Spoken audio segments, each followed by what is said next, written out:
alongside the East Africa, the EAAP, East African Association of Prosecutors, and we will hear more about that from the DPP. So it's, I think, a good model to put together our efforts of integration and cooperation. This is the 5th meeting of the network of heads of public prosecutions and criminal investigations in the East African region. We had 4 other meetings over the last 2 years, and we never had such an impressive attendance, I really must say. Today, as you just heard, we have the IGAD Executive Secretary, Mahbub Malim. We have DPPs from Kenya, the host, Uganda, Tanzania, Djibouti, South Sudan. South Sudan was supposed to come, and unfortunately the flight was cancelled yesterday. But the DPP of South Sudan should have been with us, and he assured us that he will come the next time. We have the Deputy AG from Somalia, and we have the Directors of Criminal Investigation with their deputies or their deputies from Kenya, Uganda, Tanzania, plus the Director of International Cooperation from Ethiopia, the former Assistant IGP of Uganda, and also would like to briefly mention yesterday we had a high-level anti-trafficking retreat where we invited the heads of the anti-trafficking units from investigation and prosecution from all these East African states. And we also were very happy to have a very special guest, Agnes Igoye, who's now with us, sitting here from Uganda, who gave us a very personal story of why it's so important to fight trafficking crimes. Both events are funded by the Better Migration Management Program, and the representative Silke Hampson is with us today. So thank you very much for your support. The overall aim of the DPP and DCI network is to strengthen the rule of law by ensuring effective investigation and prosecution of complex crimes and intensifying interagency collaboration at the regional level. As I said, this is the 5th meeting. At the 4th meeting last year in November in Arusha, we were hosted by the DPP Biswalo Mganga from Tanzania. We signed a framework agreement, which is not a legally binding document, but it's like a memorandum of understanding between the 4 states which started this kind of pilot project, and this was Kenya, Uganda, Rwanda, and Tanzania. And I think when I talked about it, I forgot to also say that we have Claudine from Rwanda, who's representing the Prosecutor General from Rwanda. I think I forgot it, so sorry for that. So this meeting now is also to discuss and look into the idea of expanding its membership to include neighboring countries and countries of the Horn of Africa. We will discuss that today during our deliberations. What sets this network apart? I just would like to say 3 small things. It is holistic in every sense. It comprises investigators and prosecutors. We have quite a few networks. We are very aware of the existence of other networks. We reach out to them not to duplicate our efforts, but this is important to say that we have at the highest level the investigators and the prosecutors, the DPPs and the DCIs together around one table, and that not only one country but regionally. We also have a network which includes the contact points, and the contact points are there today too, because as you know, the DPPs and CIDs will not have the time always to answer all the emails, so the contact points are very important and also their engagement in it. The network addresses both international and transnational organized crime. And we are also looking into the linkages between both sets of crimes.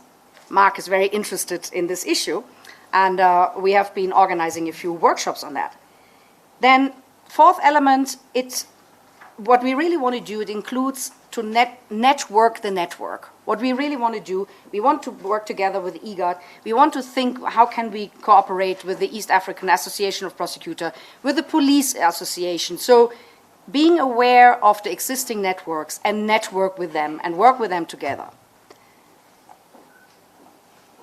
One little success stories. A few months ago, you know, we have a communication platform, which is a WhatsApp group, and we had in 72 hours, through informal communication, we had between Kenya and Tanzania, a tricky issue of an extradition case was solved in 72 hours through the communication of that network. I must say, at the same time, all the formal steps were taken for formal extradition. It's not something which is done under the table, but it's an example of what informal cooperation and informal communication can do to speed up processes. So by building cooperative platforms and regional networks, the East African region will hopefully combat the threat of international crimes and transnational organized crimes much more effectively. Crime transcends borders, so must our networks. Thank you very much.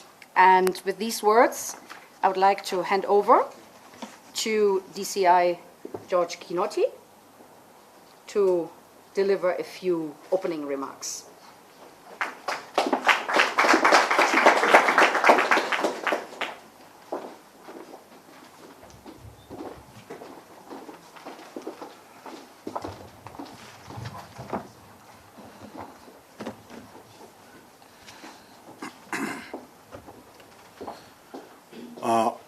The Director, Wayamo Foundation, Manda Betna Mbachi. The Director of Public Prosecution, Kenya, Nordin Aji. Mahmoud Marim, Executive Secretary, Intergovernmental Authority on Development, IGAD. My fellow colleagues from the respective countries, Uganda, Southern Sudan, Djibouti, Uganda, and then Ethiopia, and all the invited guests, my colleagues, good morning.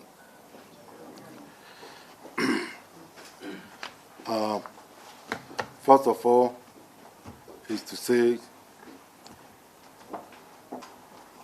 I'm a happy person today.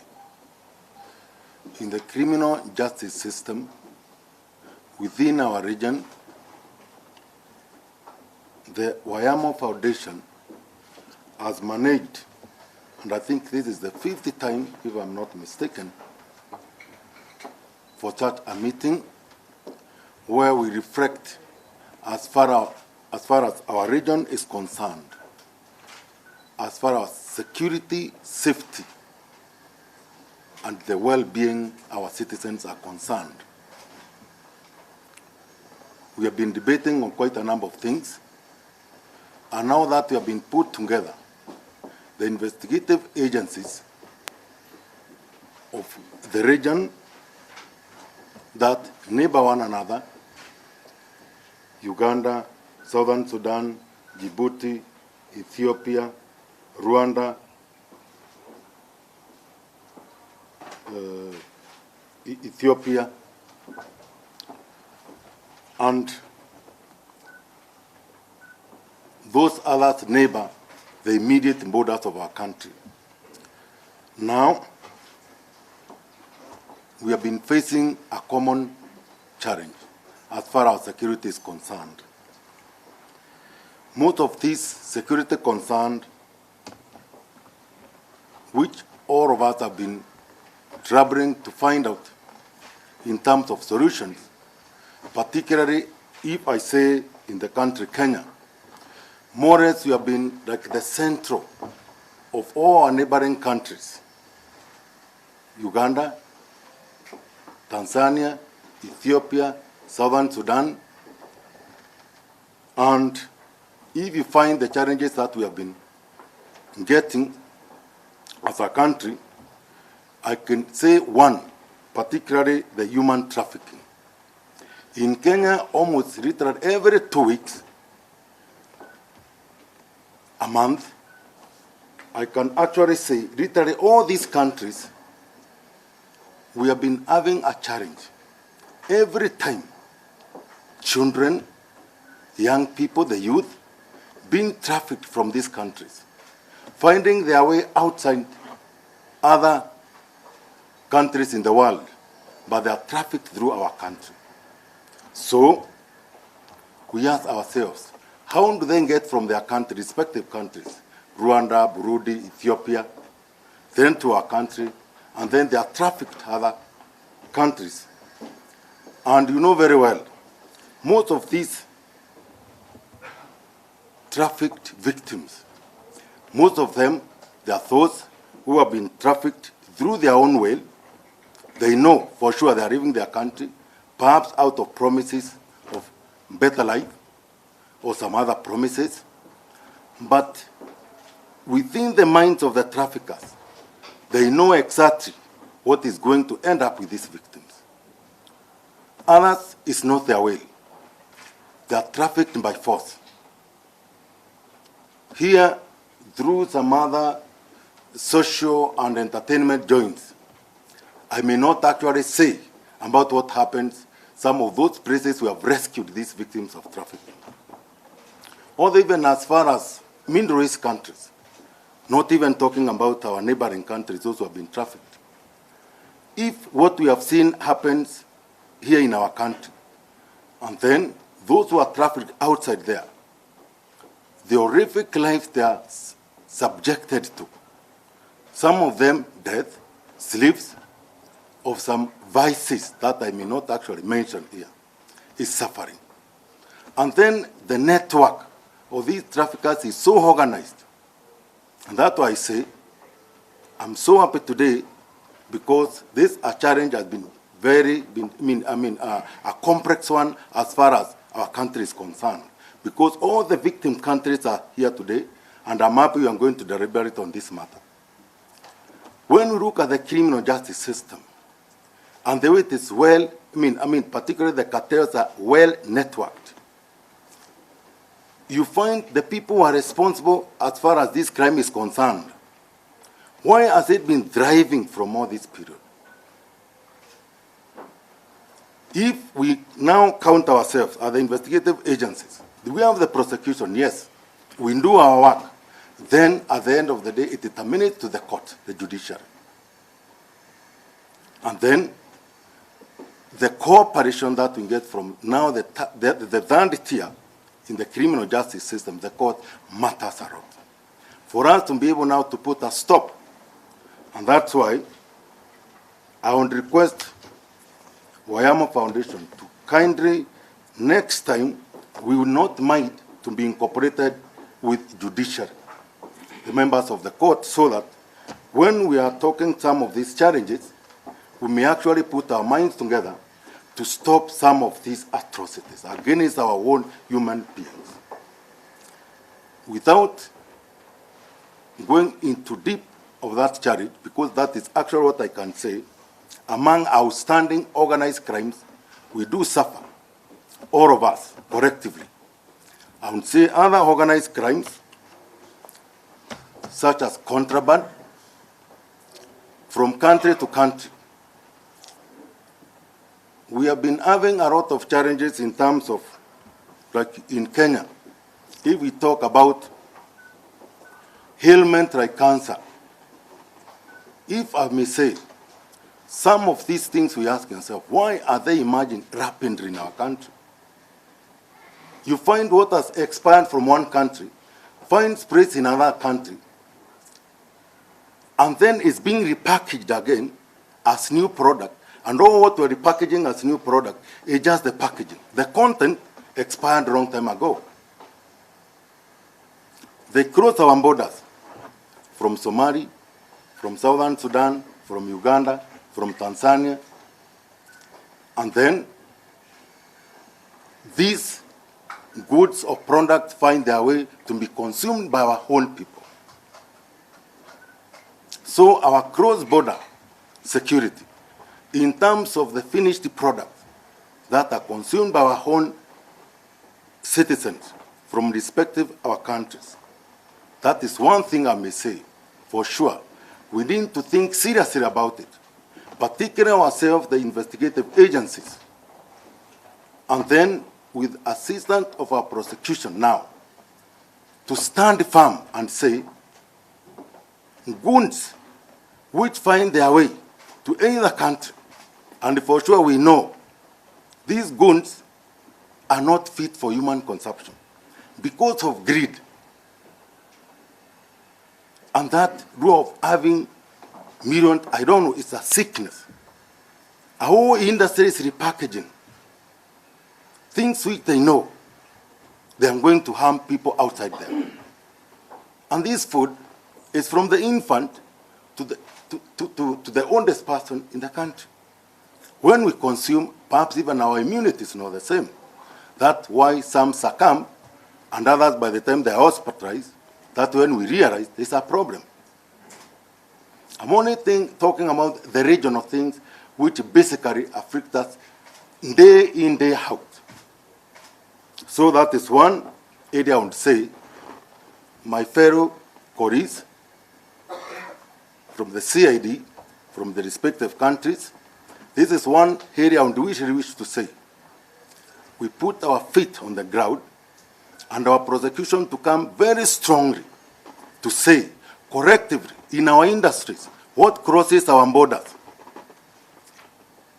These cartels, because they are there, they are very much organized.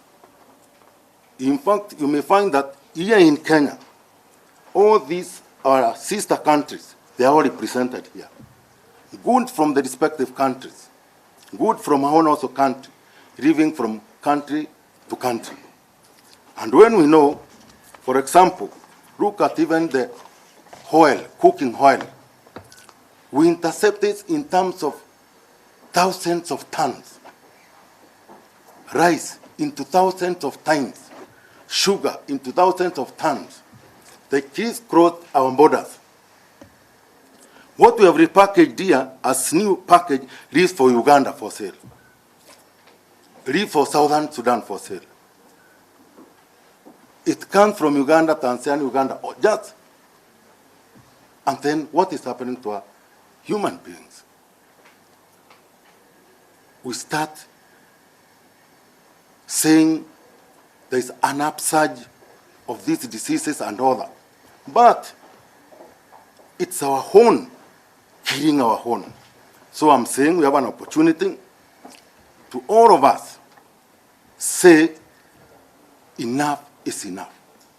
That now God has given us an opportunity to sit down, among other challenging crimes we do have of the similar nature, we find our way and say, collectively, what is our way forward?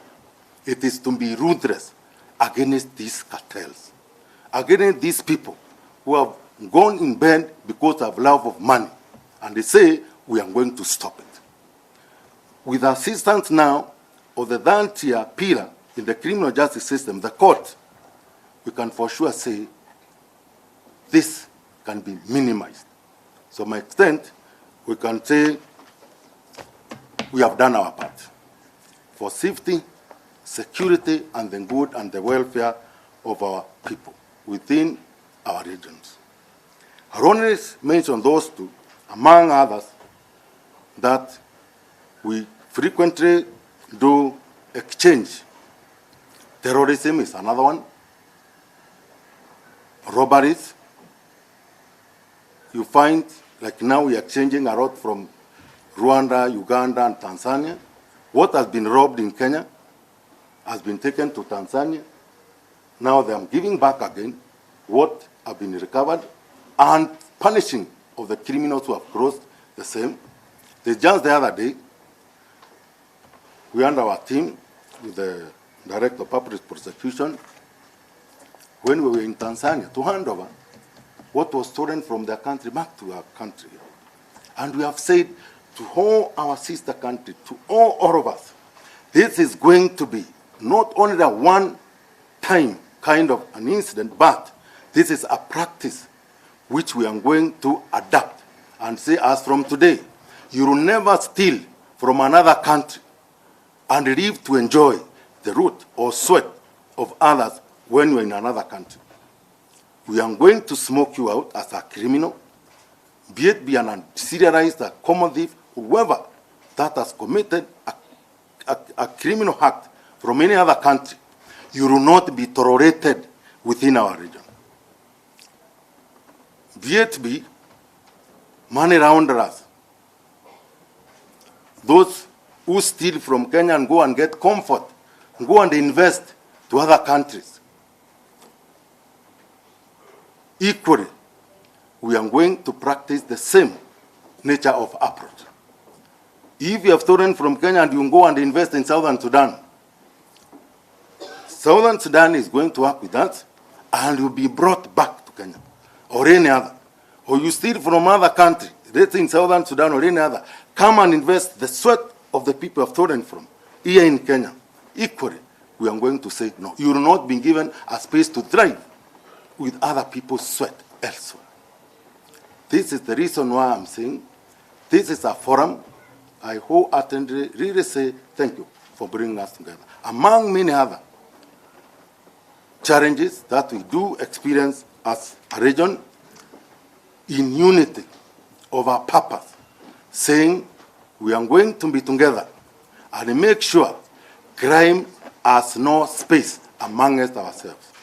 Then we are going to ensure our people enjoy their socio-economic success and happiness throughout the region. And then from there, we shall be saying our region is coming up the stage and join other economies in the world. So I welcome you all for the deliberations we are going to embark on since yesterday and today. And looking forward, perhaps what we are going to come up with after the deliberations are summarized, then perhaps we can take a more, corrective way forward that is going to drive us even in a more, committed manner than we have been previously. With those few ones, or many ones, I say thank you and most welcome. Thank you.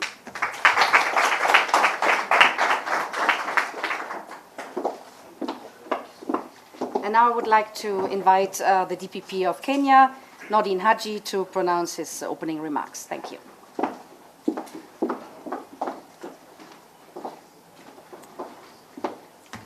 Thank you.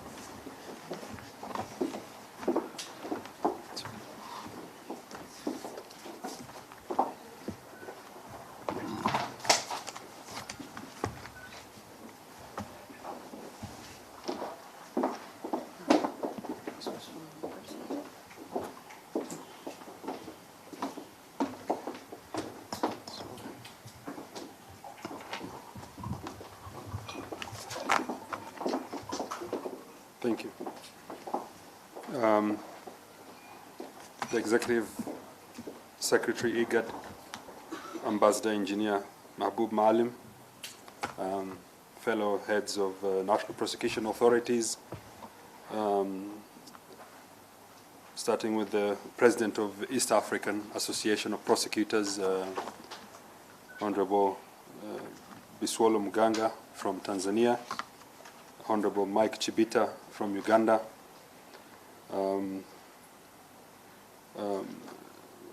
the representative of the DPP Rwanda. We also have present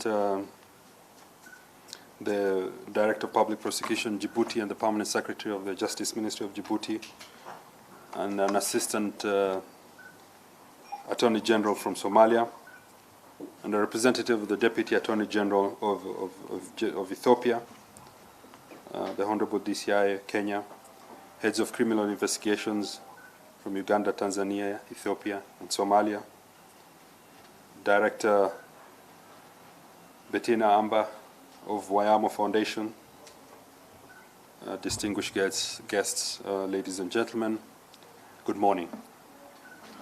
It gives me great pleasure to welcome you all to Kenya, first of all, and to the network meeting of directors of public prosecutions and Director of Criminal Investigations. I take this opportunity to express my gratitude to the Wayama Foundation for organizing this meeting and for their commitment in promoting international criminal justice. The overall aim of this meeting is to strengthen the regional and bilateral cooperation between the national prosecution authorities and investigation agencies with a view of enhancing efficient and effective investigations and prosecution of transnational organized crimes.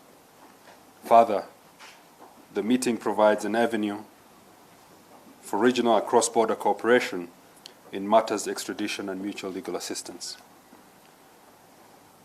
If it was not known to any of us present today, allow me to frame the picture. Crime, and particularly transnational organized crime, constitutes a major threat to national, regional, and international peace, security, and rule of law. Indeed, in this day and age, virtually all forms of organized crime acquire a transnational aspect to them, be it the planning, financing, execution, irrespective of borders. Offenses related to corruption, cybercrime, money laundering, human trafficking, even organ trafficking, wildlife crimes, illicit firearms, terrorism, just to name a few, are transnational in nature. These offenses pose challenges that we continue facing today and shall do so for the foreseeable future as the world continues to shrink into a global village. Ladies and gentlemen, such is the magnitude of the task that we face. Our gaze should and must shift from the conventional to the new. These types of offenses are complex, involving syndicates that are usually well-funded, who plan to avoid arrest and or prosecution, and in the event of arrest, hire the best lawyers out there to defend accused persons. We who stand on the right side of justice must equip ourselves and defend our nations at all times. We should not create a safe haven for the criminals in our jurisdictions. I reiterate that no singular country will win this on its own, and that cooperation and mutual legal assistance is inevitable. We either stand together or fall together. Cognizant of this, we have and have established in the region the East African Association of Prosecutors. This is made up of the original East African members, Kenya, Tanzania, Uganda, Rwanda, Burundi, and recently South Sudan. We intend, however, to expand, cognizant of the fact that the threats are beyond just these few states within the East African community. And it is our wish that the expansion will fall in line with the UN definition of the East African community, or East African region, sorry. The evolving nature of these crimes, from distinct offenses to those supported by criminal networks, require countries to foster and strengthen regional and international cooperation in order to combat them. Thus,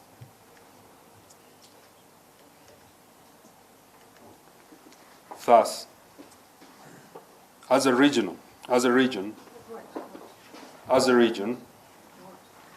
we should recognize the need to and support the development of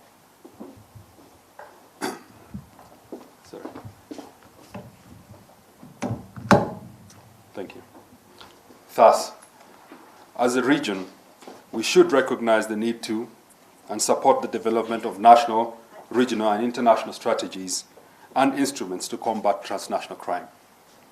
We should therefore adopt holistic strategies to combat these crimes.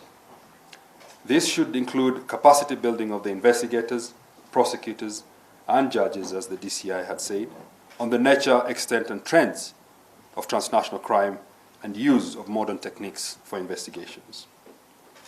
The transboundary nature of serious and organized crime today mandates that responses are not confined to national borders.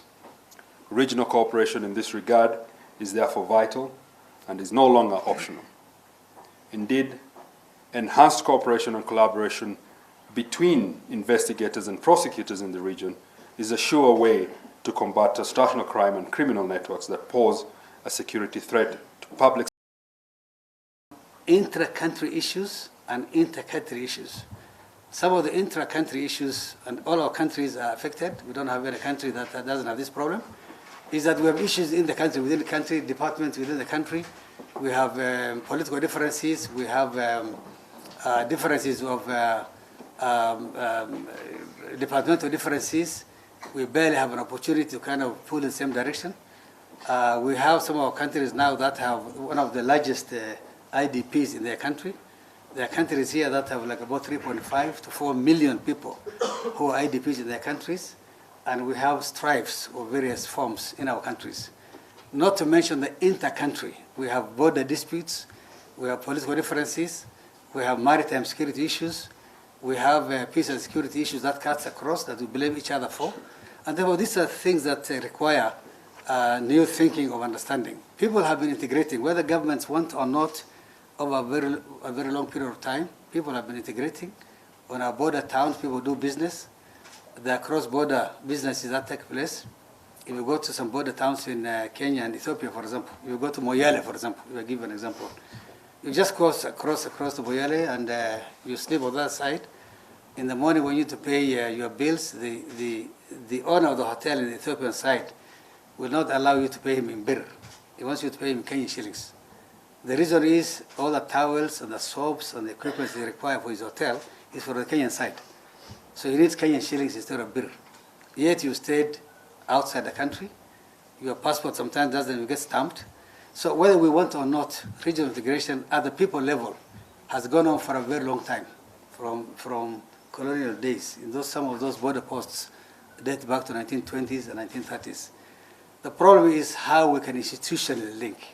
And this gathering today is a very good example of institutional linkages. And that's why I thought this gathering, and that's why I said it was historic, is about the first one of its own that brings institutional linkages as a basis of contribution to our regional integration agenda. So may I congratulate the prosecutors who are here, the directors of criminal investigation who are here, Wayamo, and everybody else who has been part and parcel to the thinking of bringing this institutional gathering together as a form of contribution to our regional integration agenda. The key things here are about four. One is coordination among the institutions, your own institutions. And what this means is togetherness, understanding, calling at each other, knowing each other, working together, pulling in the same direction, meeting when you're supposed to meet, understanding what the issues are, and therefore have a collegiate relationship. Therefore, you build a stable level base upon which to build this cooperation. The other one is information. Information collection, collation, sensitization, and sharing is very important. I think long gone are the days when we thought the information that is not shareable or that cannot be passed on to your neighbor. Because whether we want or not, in this kind of technological superiority, I think information is no more as secret and as sacred as we thought it was. It will have a way of finding its way out, and therefore the more you can use it to share and have other people who have similar specialization and interest that contribute to national security, the better the information will serve us. And the third area is response, timeliness of response, appropriateness of the response, and delivery of the response. I think it's also important, and I'm sure it's something that's going to come out of this gathering. And lastly, another list is the entire essence of policy and research, and not policies that are done very beautifully and that sit on our shelves, but policies that are operationable, that can go through the systems and that can finally be adapted and find its way into government's decision-making processes. The kind of work you do, and it was very, very encouraging listening to Nuruddin and Mr. Kinoti, very encouraging, and allow me for once to put on my Kenyan hat. Very encouraging listening to them, because the kind of work you do is so important, a piece of work for stability, for peace and security, for economic growth, for development, for health. Mr. Kinoti mentioned about health. This is something sometimes when we sit in our corners and in our tables in the kind of small work we do, which in our minds is very small in the bar chart of the things that happen in the country, you may not realize the contribution of your work to health, for example, or the contribution of your work to general overall economic growth of our countries, for example. But it's so, so important, and therefore the kind of work you do is a backbone to development and economic growth, and it's cross-cutting. Therefore, your work is as much agriculture as it is health, as it is infrastructure, and as it is climate change, and as it is stability. And therefore, us as regional economic community, our role is to help you with this process, or continue with this collaboration among yourselves, mobilizing the appropriate resources for you to continue working, and trying to take your deliveries with us and try to use it as a system, to put it in the system of the decision making within the regional economic community matters. We have a system where we have technical experts make a decision, get them in, it's validated, goes through a committee of ambassadors and goes through the ministerial, and finally to heads of states when a policy direction is adopted. So mine is to work with you and ensure that whatever deliberations you reach and whatever you want to do together, then we kind of regionalize it and package it into a policy at the regional level that eventually gets approved at the appropriate level, that becomes an operationable agreement as opposed to merely technical. So this is what I want to commit to work with you and to work with Oyamo and support this. And I also want to officially invite you. I've talked to the representatives from Djibouti. I want to invite you. I'm told there's another session this year, so that this year's session, whenever it becomes at a date to be decided, we hold it at IGAD headquarters in Djibouti, so that you can come and see where we work and enjoy the Red Sea. You look at the intersection between the Indian Ocean and the Red Sea and enjoy that part of the world, so that we can also have, as Noordin said, bring on board other countries who have not been members of this very important gathering to give them ownership. I think I'll stop there, and I wish you the best of the deliberations, and God bless you, and thank you for inviting me. God bless you. Thank you.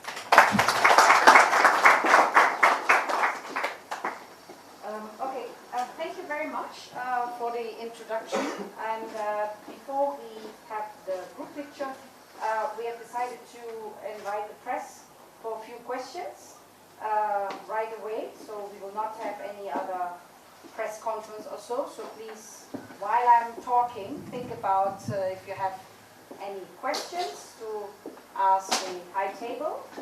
And as I said, after that, we will just go to the poolside and have a group picture. And after that, we would like to ask you to leave the meeting between the four walls here, because we will start with some more confidential talks. So, media, colleagues, if there are any questions you would like to ask the high table, please go ahead. Yes, my name is Onyango from People Day. My question goes to the DCI Kinoti. He's talked about stolen assets that are being shipped to other countries. So my question is, when it comes to the stolen assets, how many cases are you investigating in regard to stolen assets that have been shipped to other countries? Sorry? I just wanted to know, in the cases of stolen assets that have been stolen from other countries, how many such cases is your office investigating? How many? If you could give us an estimate of the cases that are currently active that your office is investigating. Okay, thank you. Thank you for that question. If I can recall, there are quite a number. We have investigated quite a number of cases, and most of these cases, range from human trafficking from quite a number of countries here, and in fact, the media, you have really been covering quite a number of our exploits in the field. We have a number of people from Burundi, from Rwanda, from Ethiopia, and we have successfully, investigated the cases, some in court.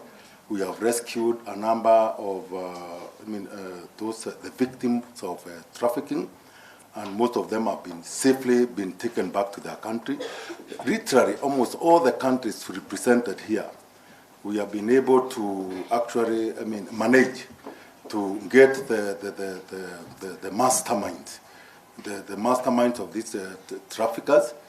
Those we have taken to court, unfortunately, some of them have been bailed out. And something sad, even some of these, it is something which has been proliferating for quite a period. They're the same people we go back again fight, they're the masterminds of this human trafficking. And as I said that, I wish you know some of these victims of trafficking, what they undergo, ultimately what they end up, exposed to. It is very sad. I may not actually repeat what I know, but that one is one of the cases. And then I may say that in terms of robberies, they do, occur in our respective countries. And it's not simple robberies. These are robberies which are involving a number, things which are in tunes of millions of money. We have been able to recover, and we have been able to arrest the suspect. And those who have been prosecuted here in Kenya, others we have repatriated back to respective countries. My colleagues are here, they can bear me witness. We have a number of successes. Literally, the entire countries who are here, we have an experience. There are quite a number of them. And then now we are going into the era now of corruption. Literally, I can say we are very much on the same. Those who have rooted their countries and they have gone across other countries to go and pretend perhaps they have, and they can account for the ill-gotten things perhaps which they are already investing in their respective countries. We are very much on the same, and we have seen the efforts of our DPP incorporating all its colleagues from the respective regional areas and literally putting it one-on-one.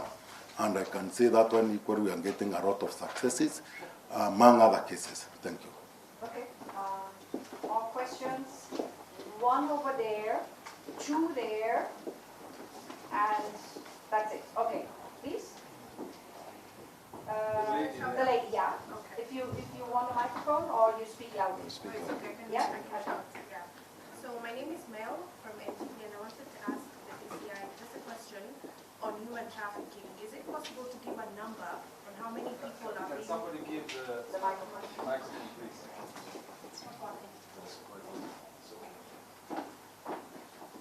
And speak loud. Thank you. My name is Mel from NTV. I wanted to ask the DCI a question about human trafficking. You've spoken about it.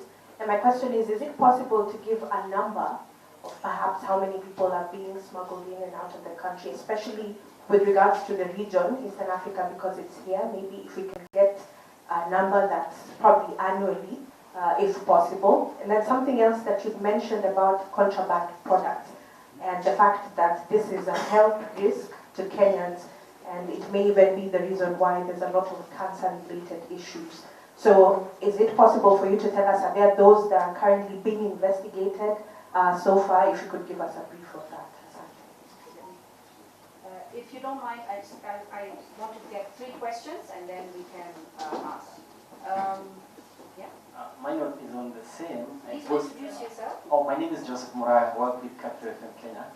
And mine goes to the DCI and the DPP. Still on the same, on human trafficking. We've seen a number of arrests being made in Nairobi, along the border of Kenya and Moyale. But most of the time, we see victims being branded as illegal immigrants and taken to court. I don't know whether we're doing anything to protect them as the victims they are, instead of, at times just taking them to court, and despite having gone through what they had gone through, to the DCI, you termed it as complex. What is so complex about this? Because Kenya remains a transit source and destination for illegal immigrants. Is it that there are people so powerful involved in this Are they politicians or who are they? To DCI Kinoti, still on the issue of, my name is Mary Walkie from KTN News. To you, sir, still on the issue of human trafficking. It seems it's a well-organized cartel, and perhaps, I don't know whether it's based here in Kenya, but we know it has tentacles across member states that are represented here. Do we know the faces behind these cartels, and is anything being done to infiltrate their camps and even break them, and sort of bring an end to this thing? Thank you. Okay, is there any other question? Because after that we will close the round. So it's the last opportunity to ask one more question. Okay, fine. Thank you.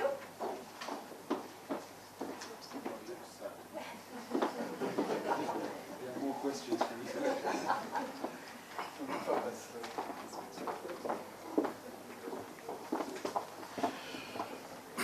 Once again, thank you very much for that question.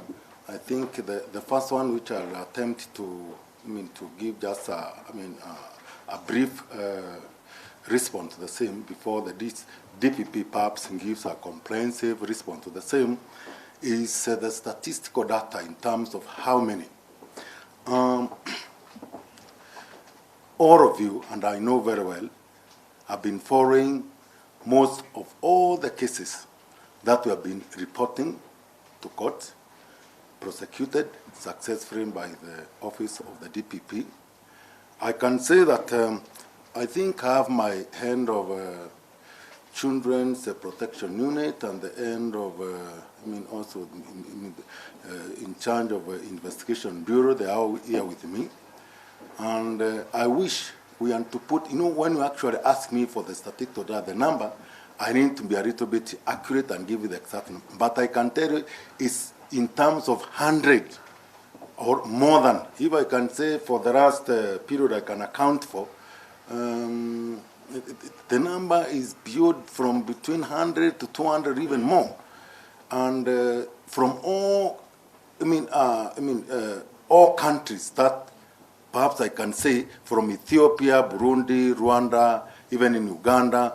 And times even you see, we can go and get even 30 at Tango, 40 at Tango. Even those who are put like, cattle into, convoys. The vehicle, the trucks, which are transporting cattle. Up to 20, 30, some of them die. Inside, it is horrible. Some of the way they have been trafficked. So we are talking of a very, very, very serious matter. We had quite a number previously, you can remember, those even who died in the compartment in the truck. They are put as if they are commodities going for sale, but just concealing so that they can cross our roadblocks, our traffic checks, and across the countries. We have actually even rescued them all the way from Eritrea, Ethiopia, crossing all the borders, all these countries, to Kenya, on their way to be shipped outside this country. So I can say there are quite a number.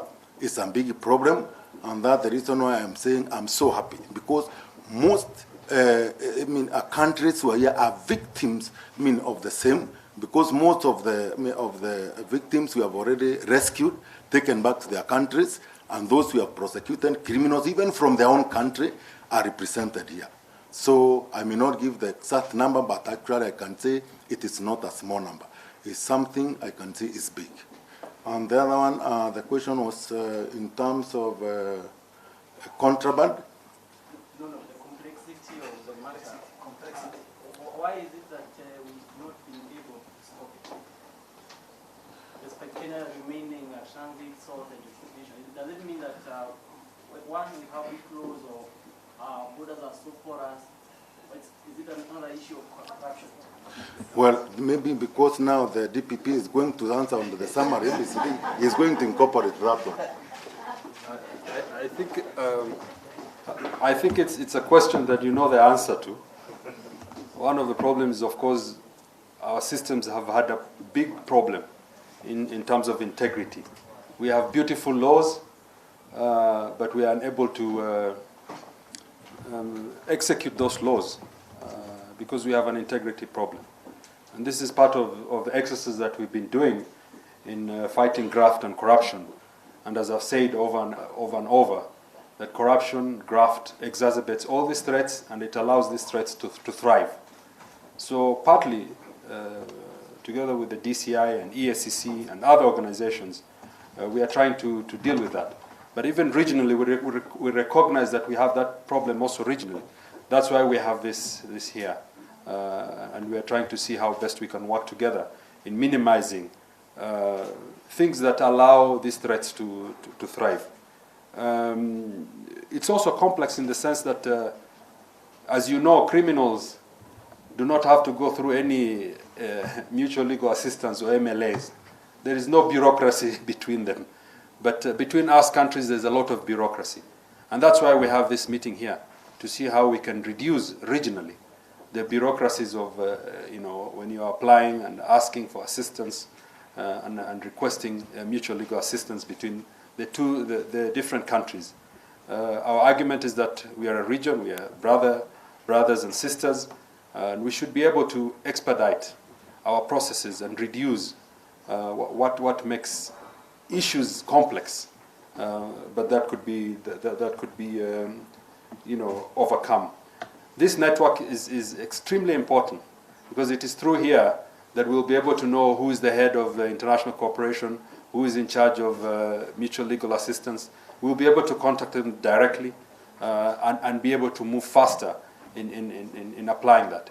Mutual legal assistance process is very complex, but once you know each other, it can be reduced and expedited.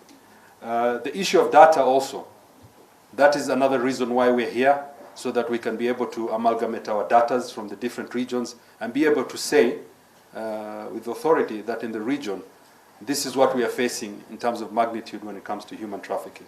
And also research. So it is from this network and it is from this gathering that we can be able to do research, and we can therefore be able to prioritize the areas that we need to pay attention to and refocus our resources. So I think with those few words, I think we are, yes? There's a question that's not been answered. Yes. On contraband. I think you're about to answer, Mr. Kinoti. I had asked that question. Kwani Mel kuna contrabands pahali?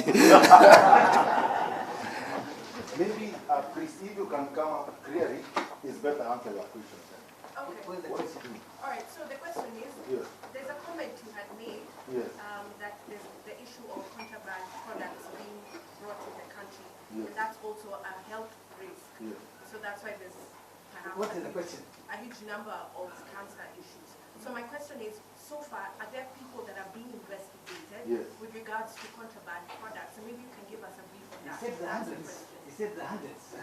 No, it's a different question. Okay. About contraband, let me be very, very candid on this. What we are talking about contraband, we are not only talking about substandard goods, which actually are coming from different countries, coming to Kenya, or even in our respective respective regional partners, other countries.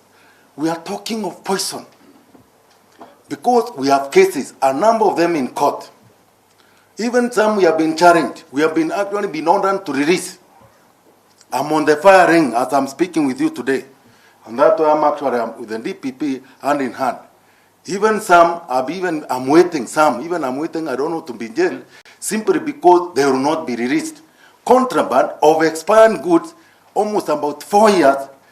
Be told we repackage them from sacks, which actually, you grade from grade 1 to 3, and we are being ordered, take a pen, go and mark these sacks or the packaging goods from, council 1, put 3. Grading is a process. It's a scientific process to actually, account the ingredient or the properties of this ingredient. 3 is A, B, C, D. But if you tell me to take a pen and go and supervise, and they say, no, from today, and it's in thousands of tons. Some others have been repackaged. They are all in court. You all know very well. They're in court. Some even have spanned as far as 7 years. But now they are being given a new lease of life. simply because we have repackaged the packages. They are there and in thousands of tons. You see even some of expired kind of, I mean, with this we put kids. They are called, what are they called? Some things which expand almost 3 years. You find what is hearing the kid. You are trying to put the napkin to MBC, the kid is still crying and all that. These things are only repackaged in new packages, but the content is absolutely already, expired and has become poisonous. That's what we are talking about, contraband. And when we say we are consuming poison, we are doing it. I can be proving that because all these cases are in court. All of them, quite a number of them. It's another battering there. In another court, where, it was completely released against my protestation, against the protection of the DPP. Please, this is poisonous. Let it not be given back for sale, but it is being ordered to be released. These are the kind of things I'm talking to. I account for them because they're in court, and we are going to be covering them because we are actually battering them in court. Any other question about contraband?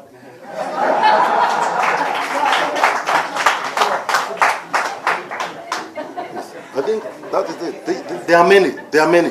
And they're in court, and you are going to be following them. And I can assure you more are coming. Because we are not going to actually let anybody, no matter how powerful you are, no matter how much money you have, no matter how battery of lawyers you have, to go and defend yourself, to defend your own money pocket, we shall defend the Kenyans who are crying and who are praying for us outside there.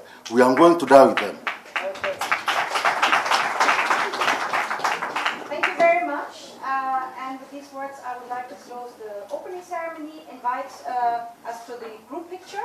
And after the group picture, please understand that we will enter in our confidential deliberations. Thank you very much for coming, and if everybody